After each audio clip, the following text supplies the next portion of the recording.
Ya Hayyu Ya Qayyum. So Yusuf alayhi salam tells his brothers, لا تثريب عليكم اليوم يغفر الله لكم وهو أرحم الراحمين. No retribution against you. I am not going to do anything against you. No revenge. It's okay. Today you are forgiven. Allah will forgive you. He is the most forgiving, the most merciful. Allahu Akbar. That solves the problem. If you want to hold it in your heart, you will become bitter. Your back becomes problematic.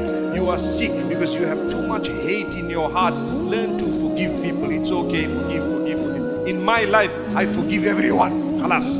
Me, I forgive everyone. You know, if you go online, any ustaz, anyone in the whole world, there are people who are supporting and people who are against. Sometimes the people against, they don't know you. They don't know who you are, what you stand for, nothing. They just read something, put some, no problem. Habibi, I will go to Jannah with you. Let's go. Don't worry. In the dunya you fight me, nah, no problem. But in the akhirah, come, let's go to Jannah. Inshallah, we will go together. Right?